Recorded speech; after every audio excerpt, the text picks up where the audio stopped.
Hey everyone, welcome back to the Wealth Preservation Podcast. We are very excited about today's episode. We have Gabrielle Bosché, right? Bosché? Yep, you got it. Right. Boom. There we go. She's going to be telling her entrepreneurial journey and what she's doing in her purpose company and the Purpose Factor book that she wrote in the second episode. First, we're going to get to know a little bit about her entrepreneurial journey. But first, as always, co-host Josh Saunders, how you doing? Hey everybody, how's it going this morning? We are super excited to talk to Gabrielle, talk about her journey and how she got where she's at today. And then also we'll dive into some of the millennial stuff because she's kind of famous for that too. So we're excited to hear about that. I missed the millennial by 3 years. So I'm kind of that weird on the cusp person. So hopefully she can give me a little insight onto my weirdness too. And but we're excited to do that. So welcome, Gabrielle. Hey, thanks for having me. Excited to be here. Yeah, this is, and you actually, because you went to school up in, and we'll dive a little bit more into this, but you went to school up in Northern California, correct? Yes, I did. William Jessup University. Yeah. So I am currently in Northern California right now. Josh is, as he said, in Mississippi, and you are in Dallas, Texas. Dallas. So we have got, quite the range here. We've got coverage. Yeah. There we go. Were you born and raised up here, or? I was. Yeah. I mean, I was born in Portland, but for the most part, I was raised in the Sacramento area. So went to Folsom High School, went to William Jessup for my undergrad. So I'm a California kid.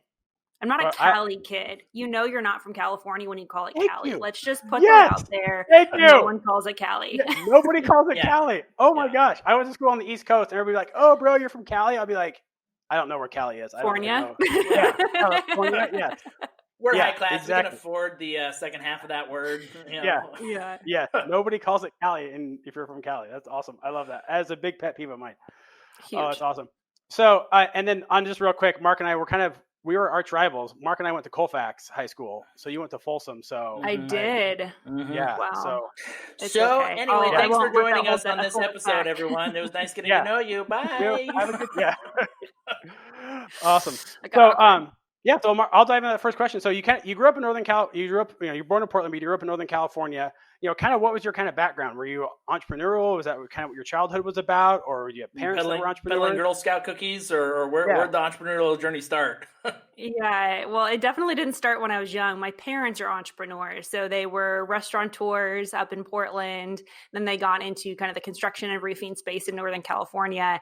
And being raised by entrepreneurs, I didn't enjoy it. I hated it, actually. And so I remember, being picked up 2 hours late from school because my mom had to meet with the accountant, and falling asleep in my dad's office underneath the desk, and having to come back home from vacation because there was a problem with payroll. I mean, I remember what life is like as a small business. And so when it came time for me to decide what do I want to major in, I thought, what is the complete opposite of entrepreneurship? I was like, government. Government is the complete opposite, actually. Yeah. And that's what I did. So I actually majored in public policy and religion, of all things. So like the two things you're not supposed to talk about at Thanksgiving, I was like, let's cover both of those and make everyone uncomfortable. Yes. Like, every holiday is awesome with Gabrielle. Yeah, that's exactly right. Yeah. So I studied both of those, and I had always been really drawn into the political field. And so I graduated, I started working for campaigns, and actually started working in the California state government as an education consultant. Absolutely loved it. I was like one of those super geeks in 8th grade when you do the presentation of what do you want to do when you grow up? I was like, I want to be a United States senator and an aerobics instructor, preferably at the same time. Like I was clear, right? I have done neither of those things. However, I'm passionate about exercise and politics. So maybe there's something tied in there. So I graduated, started working in the political space for a number of years. And then my boss decided to not run for election again, which in political speak means you unemployed.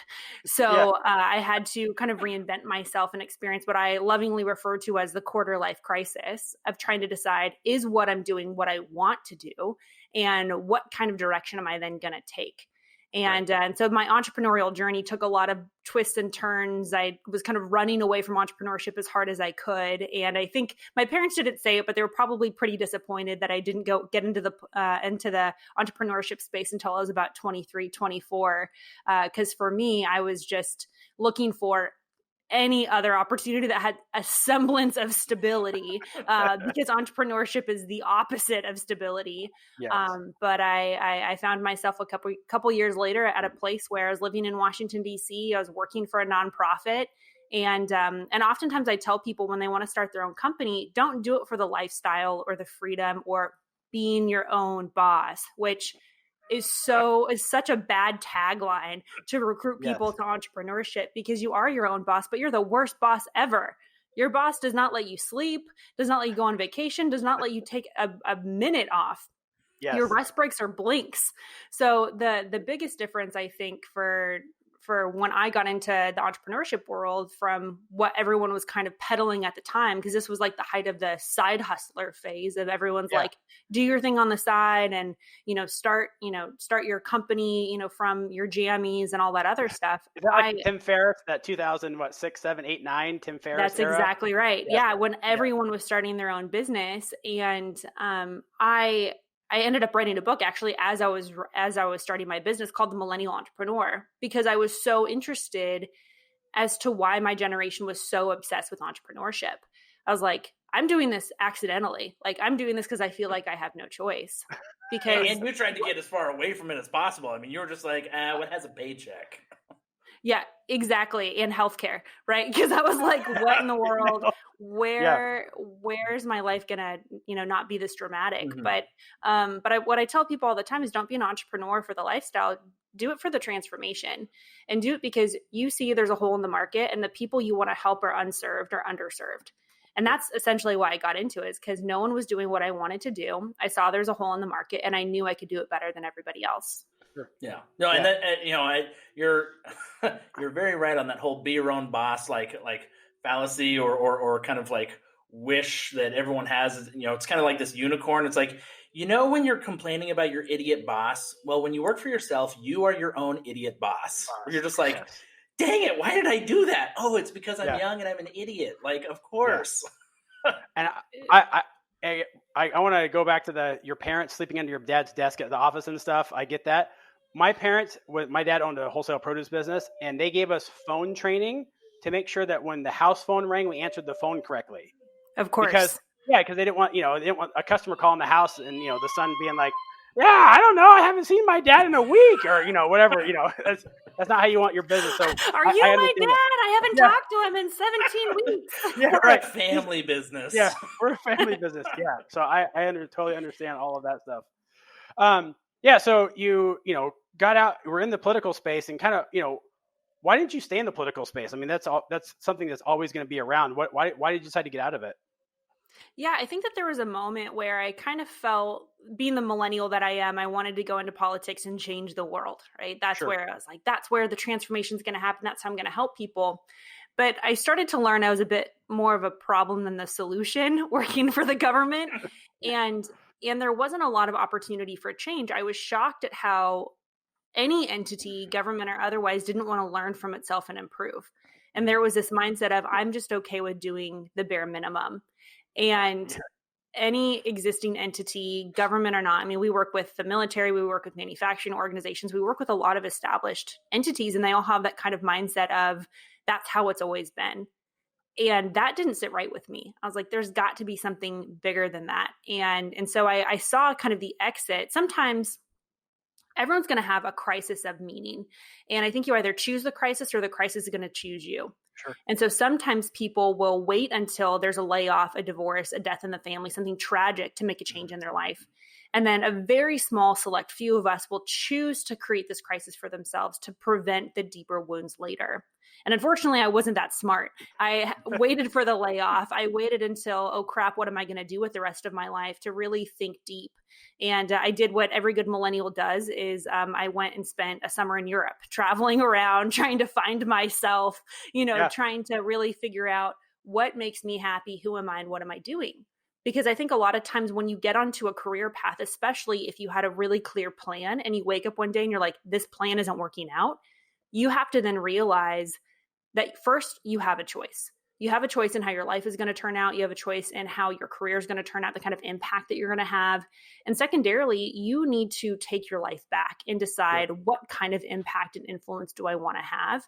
And especially for folks who felt like they always had a plan and then wake up and that plan isn't working, I think that is the kind of mindset that you need to take is, I only have one life to live. And, what kind of legacy am I going to be leaving in this world when I'm gone? Yeah, absolutely. And just for timeline perspective, so is this like in between your bachelor's and master's, or when did that all kind of play out?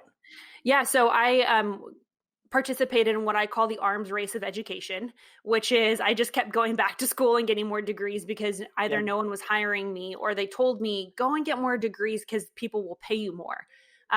That's true in the government space because they actually have these tiers and bands of payment. But in the private sector, I remember applying for jobs and I was like, I have a master's degree. And they're like, and I literally had one guy tell me, I didn't tell you to get that. He's like, why am I paying for something that I didn't need you to have? Yeah. And that really rocked my world because I was like, you're right. I was doing it for ego and to have some semblance of stability.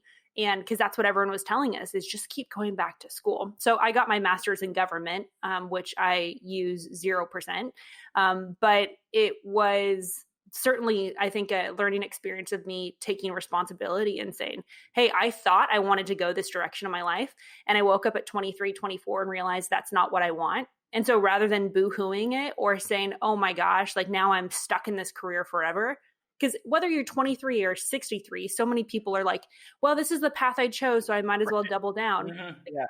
No, you can change at any point. Every single skill set that you've had, you can pivot and use in either a different industry or a different end. Yeah. So I kind of looked at it as I was finishing up my master's, that's when I was doing my kind of tour around Europe looking for myself.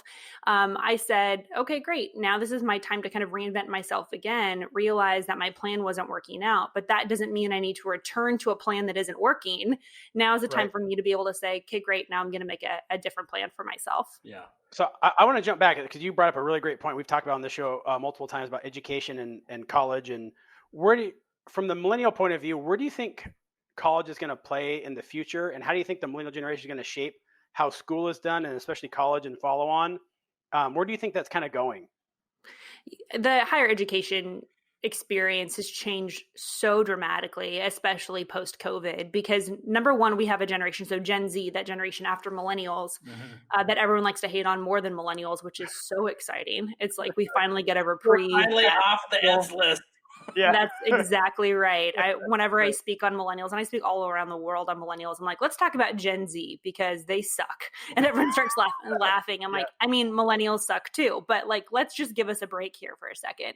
Yeah. So Gen Z is actually less likely to go and get a traditional 4-year degree than millennials were.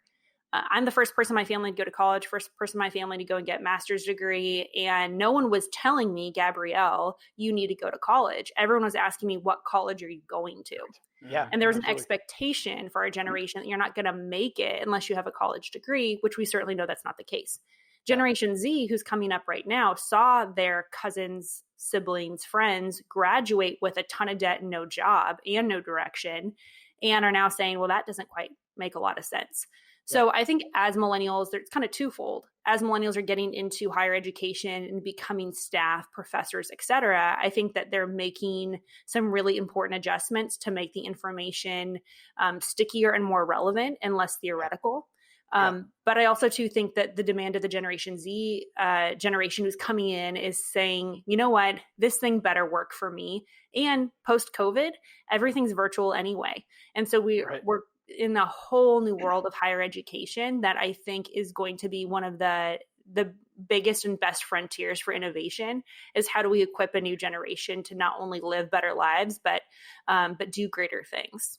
Yeah, absolutely. So do you think there's going to be more of a focus on that? Maybe the millennials are going to push the Gen Zers, the Gen Zers are going to see like more like a trade school or picking up a skill, or that, more specific, right? Like something that I can really go use and translates into a skill. Certifications are already going through the roof, trade Yeah. schools, apprenticeships, and it's beyond just, hey, I want to be a plumber or, a blacksmith or something like that. Apprenticeship is now going beyond to coding and to fashion design. Mhm. And so Right. there's really become, I think, a different experience around becoming a well-crafted person. Because I think before, the liberal arts kind of draw was, you need to learn the humanities and you need to learn history and you need to learn basket weaving or whatever it was that you had to take for your electives. Sure. But I think we have also learned that that human behavior is also too influenced by motivation. And if they don't want to learn basket weaving or or humanities or those other things, it's actually not going to stick. Right. And so how do we create more immersive? I'm not saying you don't teach history and humanities. It's incredibly important, but how we teach it has got to change. Yeah, and I think that technology is definitely going to be the platform that we do that through. And I mean, cost is another thing because, it's one of those things where cost in the education world has just been skyrocketing. And so now you got these people, I mean, like you have a master's degree and, in the private sector, they're like, well, it's between the person with the master's degree or the guy who's really good at Excel, and you're like, wait a minute, you mean I just had to study Excel? That's what people are dealing with now. So I know. Yeah, I have we have friends in the construction and trades businesses that they're begging to pay workers a lot of money to come work for them. Yeah. They're like, we want to pay you a lot of money if you have a skill to come work for us, and we just can't find them. It's hard. Yeah. So it's it'll be super hard. Yeah. And I think you're seeing that all across all industries, right? Like, I don't really care if you can, reading Shakespeare is great, but can you actually get the job done that we need you to get done at the same time also? So I can think of one of our listeners who's going to be upset about that. I won't mention names. Bring Shakespeare back. Yes. Shakespeare's great. Not knocking Shakespeare. So well, real quick. Mark. So because you mentioned, Gen Z is getting a bad rap, but also the millennials. Why is it that millennials are getting a bad rap? Because you are the millennial expert. Admittedly, I actually started following you years ago because I'm a millennial and I don't understand millennials either. And I was like, okay, here's a millennial expert. Why do we get a bad rap? Sure. I like that you keep doing the quotations thing around millennial expert. It's great. Which is very baby boomer of me, right? Yeah, I know. Like, you're just going to keep, for people only listening, there were a lot of finger quotations going on in that last sentence. Why do millennials get a bad rap? Well, every generation of young people has gotten a bad rap. Everyone likes hashing on the most recent generation. They always say, I would never do that. I would never wear that. Kids these days. I mean, those are phrases that have been alive and well for a while. I think what makes millennials so unique is there's a couple of things. Number one, the sheer size. So millennials are the largest generation that has ever existed. And so in previous generations, it was easy to complain about the previous generation because you were bigger and better and richer than them. Well, that's kind of changed with millennials who've come up, and there's 83 million millennials here in the United States. So we're about the same size as Germany as a country, just as a generation. Right. So we've influenced economies, we've influenced education, we've influenced how we work and why we work. And so I think that that's been a big part of it. Is it's simply just the sheer size of this generation, whereas older generations maybe complained about work-life balance or technology, work from home. Millennials complain about it, and we can kind of stomp our foot and change things just because of the kind of economies of scale of the generation. Mm-hmm. Secondly, I think technology has really heightened the difference in generations, where now we see people a bit more comfortable. I think, post-COVID, everyone's a bit more comfortable with Zoom. I had a lot of my clients say, well, we would never do Zoom. We're way too old. People can't adapt. And then now people are, because they're being forced to, which I think is certainly a positive impact of kind of what you're forced to do in times of crisis. But I think technology has really changed how people interact, because I think there's the early adopters, but there's also those people who are the laggards who are saying, there's no way I'm going to get a smartphone or text my kids or get a Facebook. And then push comes to shove, they're sending you an emoji on Facebook Messenger and you're like, Grandma, how did this happen? Yeah. So I think that technology has definitely changed a lot. And then I think just kind of culturally, we've got a generation that's really unique. It's we're the children of the baby boomers, who are really one of the first youthful generations. That baby boomers, their mantra was, don't trust anybody over the age of 30. So they've raised a generation that very much mirrors them and saying, we are our own generation, hear us roar. We have an influence and an opportunity to change the world, and we're going to. So I think there's kind of been this perfect storm for why other generations have been on the outside looking in saying, what the heck is wrong with these people? Yeah. Right. Yeah. So I want to jump back in the timeline. So you're cruising around Europe, right? You kind of had this, the government job is kind of coming to an end. You're cruising around Europe. And when were you like, oh, you know what I should do? I should go talk about millennials to people and start a millennial consulting business, move into that area. How did that come about? Oh, that made it sound so much cooler than it was. Cruising around Europe. I'm going to use the finger quotes again. Yeah. No, my friends. Josh, I was in a tent. So so the movie Taken had just come out. And so I had just finished up some of my grad work. I studied abroad at Oxford for a second. And the movie Taken had just come out. And I called my mom. I said, hey, I'm going to go around Europe for a while. And she's like, absolutely, you are not. You are not doing that whatsoever. Like, your dad is not Liam Neeson. Tom Jackson is not Liam Neeson. He has a particular set of skills, but they're mainly around the restaurant industry. I don't know if they're going to get you out of. Yeah. I know. He's like, I can design a menu, but there's really not a lot more else I can do. Yeah. So I'm in Europe, and so I sign up for a tour just to appease my parents. I'm like, okay, guys, I'll be okay. I didn't find out till later, until I showed up, that it was a camping tour. So I had never been camping. No one's surprised at this. All of my luggage is leopard, and I'm just like the most obnoxious American. You're like, I am screaming California right now. Oh yeah, absolutely. I'm like in heels in the cobblestone streets of Florence. So it was a learning experience, let me tell you. So I camped all over Europe in an actual tent. So I wasn't really thinking much about my life. I was mostly just surviving at this point. But my kind of moment of, okay, I came back from Europe. I was, having like a warm shower for once and really trying to recalibrate. I kind of got to this point where through kind of a series of interactions, I was really asking myself some of these key questions of what problem in the world am I equipped to solve? Sure. And I think as an entrepreneur, that's a really humbling question, because I think sometimes as entrepreneurs, we want to solve everything. We're like, well, I can go start a coffee shop. Like, well, what skills, abilities, and passions do you have that are going to help you go that direction? You can't just say, oh, I want to start a coffee shop because I like coffee. Like, well, maybe, but that's like saying I want to be a professional golfer because I like golf. So do you have the skills, the abilities, the connections, the network? And so things were starting to kind of form in me that I started to recognize. And by this time, by the way, I had written my first book about millennials when I was 17. So I was always interested in the millennial kind of arena. I just didn't know how it would manifest in the marketplace, because mind you, I thought I was either going to go into working for a church or working for the government. And so being in a position where I looked around me, I was at a conference. I remember the single moment that I really realized I have a voice and I better darn use it. I was at a conference sitting in the back. The guy at the front was talking about millennials. He was not a millennial in any way, shape, or form, was doing a great job of bagging on us. And there was this thing inside of me. It was almost like this like vibration or frustration that was coming alive in me. And at first I felt like it was jealousy because I didn't know what it was. But it wasn't. It wasn't me being jealous of this man. I didn't want what he had, but I could do what he did. And I think that was the flip for me, that it was almost like I was giving myself permission, that I need to recognize that I had skills, abilities, insights that were completely unique to me. I didn't need to get a degree in millennials. I didn't need to be recognized by, some outside entity to say I have the authority to talk on this. I had unique skills, abilities. And at that point, I was writing my second book about millennials, 5 Millennial Myths, that I recognized that I was the thing holding me back. It wasn't a bad economy. It wasn't a boss who didn't believe in me. It wasn't, anything on the outside. It was completely internal. Yeah. So that mental switch for me changed everything. I came back from that conference, finished my book, and ultimately started my company because I got to the place where I was fed up of other people doing what I was supposed to do.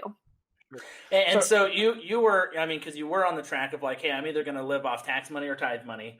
And now I'm going to go towards, consulting and entrepreneurship and stuff like that. But were there any unique hurdles that you experienced as, because you're starting a business based around around millennials, but you yourself are a millennial. And so I could imagine how some people might brush you off as like, oh, you're going to come tell me how great you are. Awesome. Right. I mean, like there's this like, hey, you got to believe in me. Like, I know I'm a millennial, but let me tell you more about millennials and just hire me. Like, please. Yeah. Take me seriously. Right. Yeah. Yeah. I think that there's always those kind of beginning moments where and some people call them imposter syndrome, where you're like, I feel like people are going to pull behind the curtain and be like, she really doesn't know what she's talking about. Of course, I didn't know what I was talking about. I fully embraced the fact I didn't know what I was doing as a business owner, but I also too knew really early on that what makes me an expert is not my degrees. It's not my outside validation. An expert simply knows more than anybody else in the room. If you're in an elevator and the elevator stops, you're not like, hold on, I'm sorry, I need an elevator mechanic. But if some guy's like, oh, hey, like I know how this building works and I think I can call 911 and I know how to get us out of here. You're listening to that guy. You're following that guy. You're not like, I'm sorry, can I see your degree in elevator maintenance? I don't quite believe you. Right. And I think that's a big myth that a lot of entrepreneurs have is they're like, well, I don't really have all of these other degrees like everybody else. But it's like, what room are you in and what do you know more about than anybody else in your room? And your room could be your community. It could be your company. It could be your university. It could be whatever. But what do you want to become an expert in? And so I was really clear. And my big moment, I think, was I was at this networking event. So at the time, I'm a fundraiser for a nonprofit. And I'm not kidding when I tell you I was the worst fundraiser ever. I'd be like, honestly, you can give if you want to, but if you don't, it's probably a better choice. Like, it's totally fine. You do whatever, YOLO, whatever the saying is. Whatever you want to do. If it doesn't feel right to you, it's fine. Well, I'll talk to you later. I was a terrible fundraiser. And so I was at this networking event in DC where I was living at the time. And this woman asked me what I did for a living. And instead of saying what I did, which was being a terrible fundraiser, I said who I was. And so I said, oh, I'm an expert in millennials. That was the first time I ever said it out loud. I thought she was going to laugh at me. I thought she was going to be like, that's not a thing. But she didn't. She said, wow, oh my gosh, we could really use you. And I was like, okay, well, where do you work? Thinking she was going to say, down the street or something. And she said, oh, at the Navy. And I was like, oh, like of the United States? And she said, yes, of the United States. Yeah. And so that was my first client. And so the Navy, I've been on 8 or 9 different naval bases. I work with Naval Sea Command. I mean, it's been this incredible opportunity to be able to train our United States naval leaders. But it was a moment where I said who I was, not what I did. And that kind of flipped the script for me, that I recognized that I had something that I could contribute. And so I showed up, I took a sick day from my work because I was still working as a fundraiser to go in and do this presentation for the Navy. I charged them, I think it was like $650 or something for a 2-hour session because no one would tell me how much to charge. I mean, I was green as green could be, but I believed enough in my message and I was more focused. I think this is, again, another big mistake people make is it's not about you. When you make it about you and how you appear, you're going to lose. You're going to get inside of your own head. You're going to be so debilitated and embarrassed that you're going to trip over yourself and you're not going to help people. But when you make it about other people, you can't go wrong. Sure. Even if you're, not totally correct, not even if you don't remember all your lines, even if you don't do it to the absolute excellent standard that you have in your head, when you make it about other people and you say, I know that they're better today because I did something for them. Even if it is, making them a great plate of eggs or, helping them with their taxes or helping them, have a better relationship with their kids, whatever that is for you, whatever that transformation is that you help other people with, be more focused on them than you are about how you show up. And you're always going to be happy with the results at the end. Yeah, absolutely. Well, quick plug. I'm retiring from the Navy this year, so good job, Navy, doing that. Woohoo! So, nice. I was going to say, we have a connection now. Awesome. 20 years. It's been a long time. I bet you were excited when they're like U.S. Navy, not Old Navy. The Old Navy, That's a good league word. So that was kind of your first gig, right? So you do this one speech, and you're like, okay, well, crud, I can. So how did the nuts and bolts go from there? Were you like, what was next? What did you do next? So I pretty intentionally created a referral-based business. So it was consulting and speaking. And so I started speaking for the Navy. And then I said, hey, who else do you guys know? And so they kind of put me on tour with a couple other naval bases, which was great. And then when you get some big names behind you, that's another key strategy when starting your company is go after big names, even if you're not going to be able to get paid what you think you deserve. Which, by the way, you only get paid what you ask. So I got into this position where I was starting to collect some really great names of companies that I was working with. So I worked with the Navy. My second client was Microsoft. So they flew me out to Croatia, and I was working with Microsoft in Croatia. And I started to develop some of these great relationships. And I spoke for the Department of Education for free. And then they introduced me to a couple other departments. So I started kind of this slow growth of my company, again, while working for someone else. Sure. And it got to this point where I was traveling. I think I was in Israel. I'm a big believer in if you're stuck, get out of your physical environment. I mean, even this last weekend, my husband and I, it was our anniversary. And so like a couple of weirdos, we go to this resort and we get 2 separate hotel rooms. And we work on ourselves over the weekend. And his grandmother called and was like, are you guys okay? Like questioning our relationship. We're like, no, Granny, we're fine.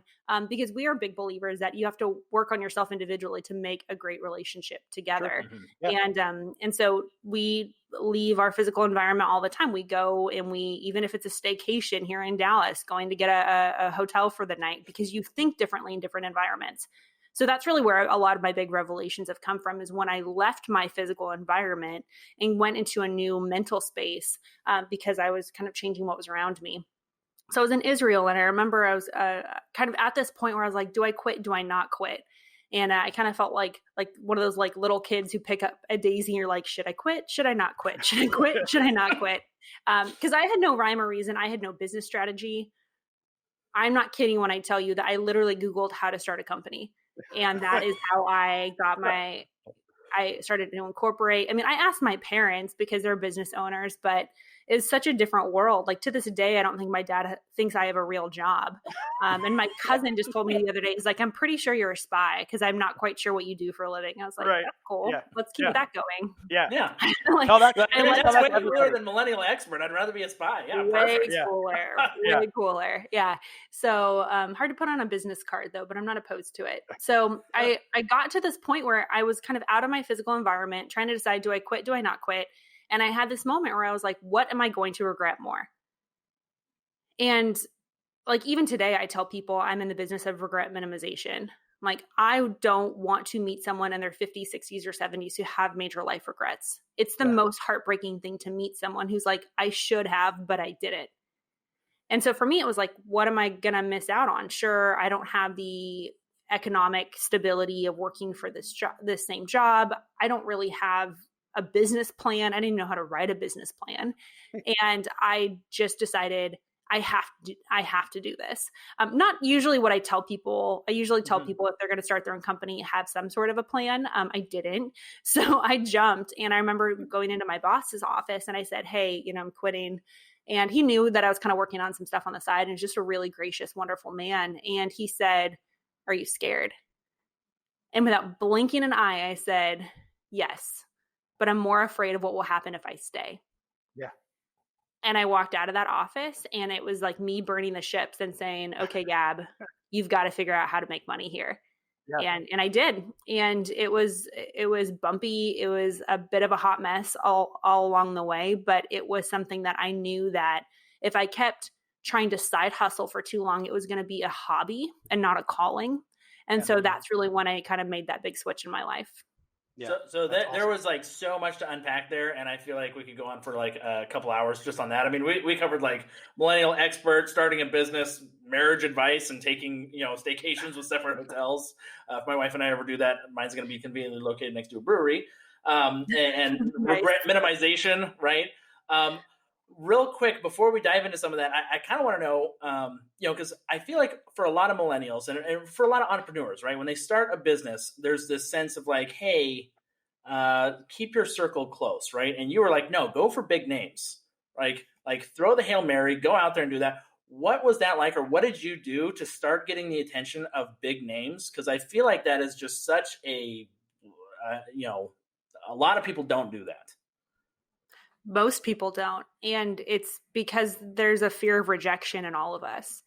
But when you start to realize that fear of rejection, imposter syndrome, a lot of the things we talk about in the entrepreneurial space of what holds us back is really just ego manifested, I think that you can really remove yourself from the situation. So if you're saying, I don't want to go after these big names because I don't want to seem too pushy, you're pretending. It's this false humility of pretending like you're not really that great. But again, when you recognize that I have a message that can help other people, I started speaking so boldly into these organizations and contacting them directly and saying, hey, I have something that you need.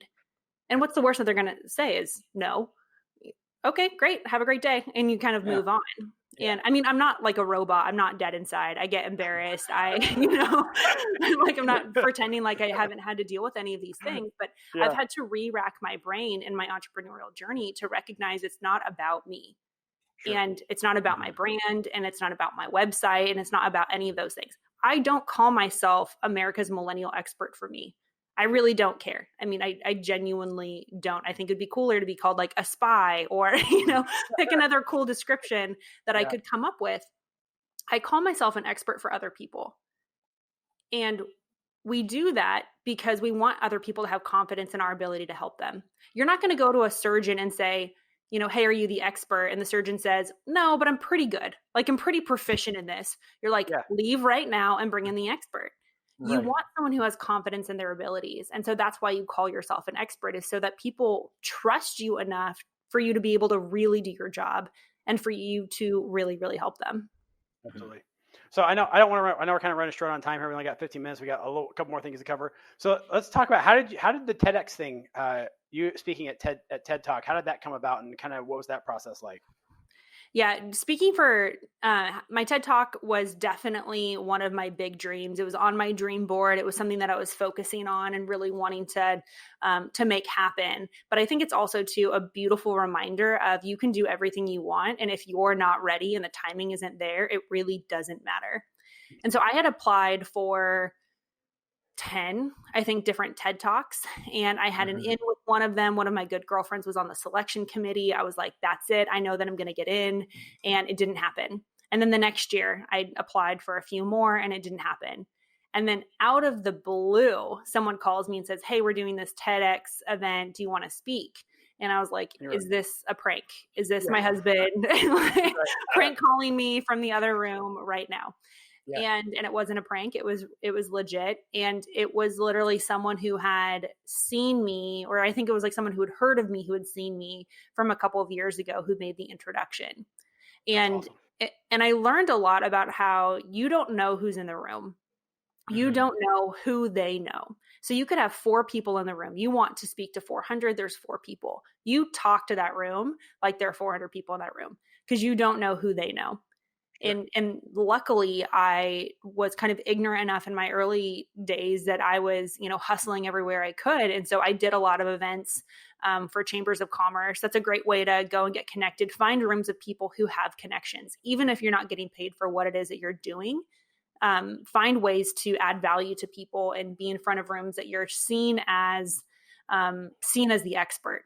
Traditional networking did nothing for me, because you're right. I would walk up to them and I would look like I'm 21 and I'd be like, hey, I'm Gabrielle. And they're like, hey, who do you work for? I'm like, myself. Here's my business card. I'm a big girl. Look at my suit. Right. It was hot pink at the time. So that was probably a big reason why I didn't get. I was kind of like entrepreneur Barbie at the time. And I just went camping. Here's my leopard print luggage. Yeah.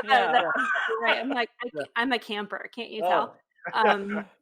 But finding ways to add value to people, I think, is something that everything really does come back around. And so it was a really amazing opportunity and something I'm super, super proud of, even though the video quality is total crap. So just to let you guys know, when you go and you watch my TED Talk, great content.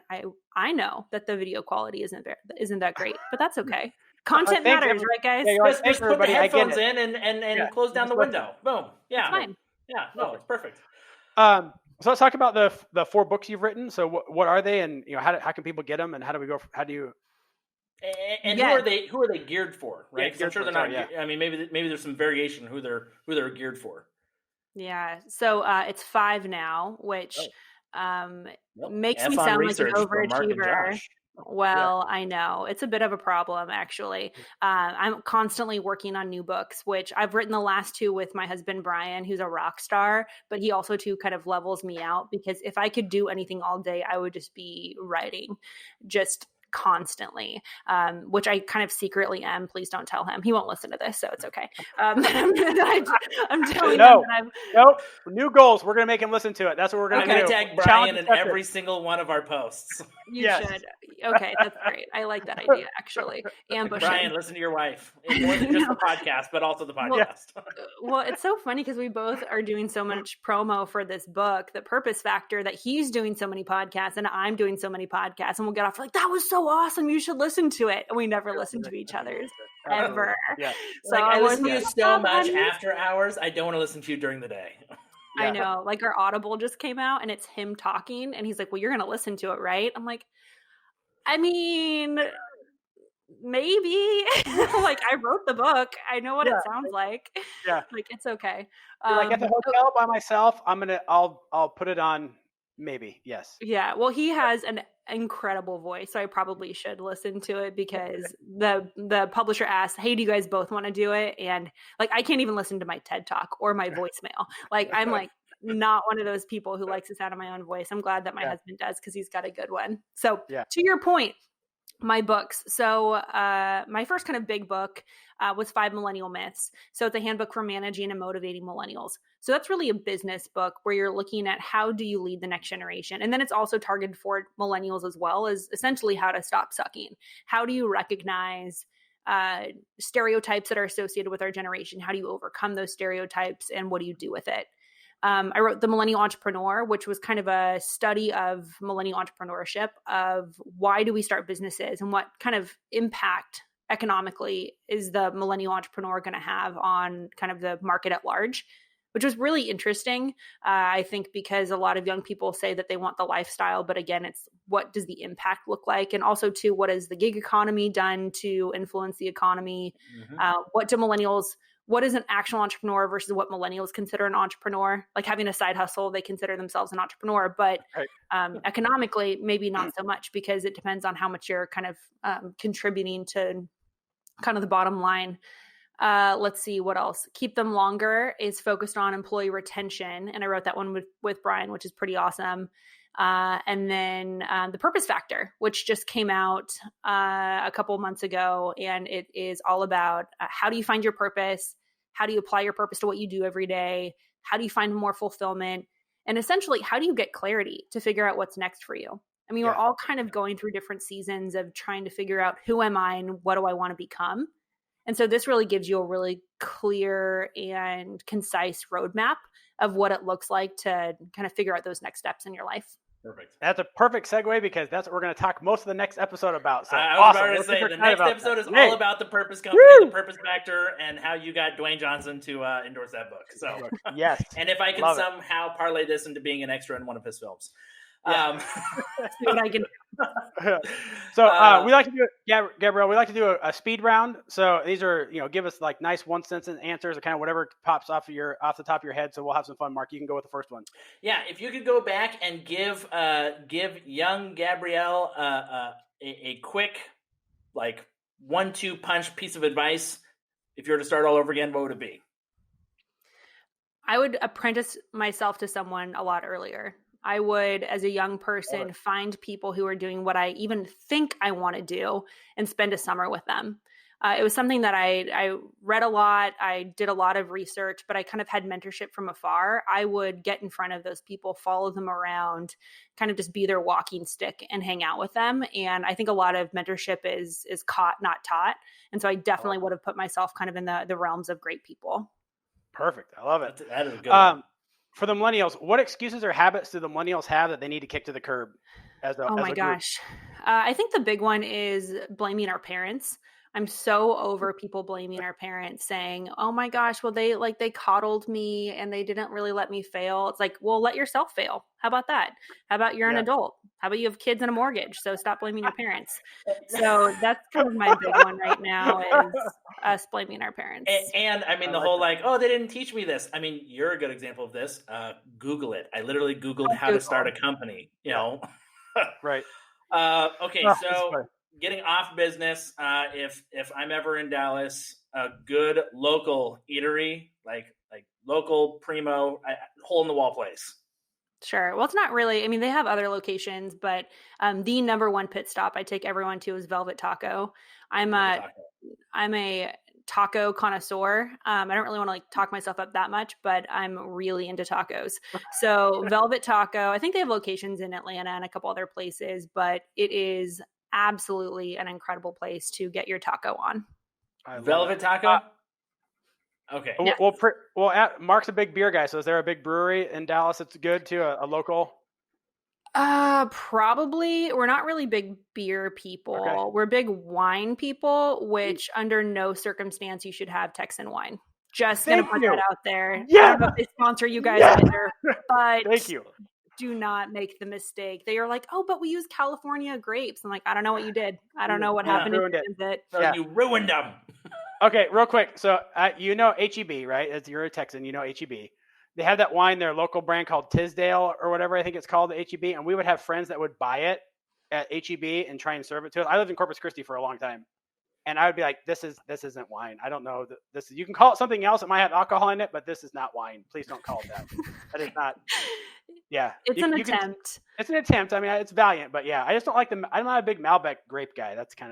Yeah. Yeah. So, it's not, I do appreciate the different iterations and we do try when we travel a lot and we like going to wineries for the experience, but not so much. But I do know there are a lot of good breweries here. I just haven't really been to them. So well, my bar is pretty high for tacos because I lived in San Diego for about 8 years. And I mean, I might book a trip to Dallas just to try that. Just check that out. So okay, last question. If you get one ticket to one ultimate sporting event or concert, where are you going? Who are you going to see? Do they have to be alive? Nope. Great. Oh, for sure. So I'm definitely going to like early Frank Sinatra in Las Vegas, hanging out in like smoke infested rooms, like just like listening to him kind of like his talking is my favorite. So we're big Frank Sinatra fans around here. I gave my husband the first Christmas. We actually met, I think like the day after Christmas, but I gave him my vintage Frank Sinatra albums, my records as a Christmas gift. And I was like, God, I hope this works out because I'm going to absolutely back. So are you just Frank or the whole Rat Pack? Is it, or just Frank? Oh, the whole Rat Pack for sure. Whole Rat Pack. Okay. Yeah. Very cool. Like that. Really cool. Perfect. Well, perfect. That we'll wrap it up there. Thank you, Gabrielle. We appreciate it. Yeah. Thanks for having me. And real quick, where can people find you? Yes. How they get a hold of you? Yeah, so I'm all over social media. You can find me on LinkedIn at Gabrielle Bosché, on Instagram at Gabrielle Bosché, Facebook Gabrielle Bosché, and you can pick up a copy of our brand new book, The Purpose Factor, at purposefactorbook.com. Perfect. Awesome. We'll have all those links in the notes. Yes, and thank you everyone for listening. Thank you so much for being on our show. Real quick, anything you heard here cannot be taken as tax, legal, or financial advice. Please consult a professional if anything in here inspired you to move forward with something. Thank you everyone, and we'll see you next episode.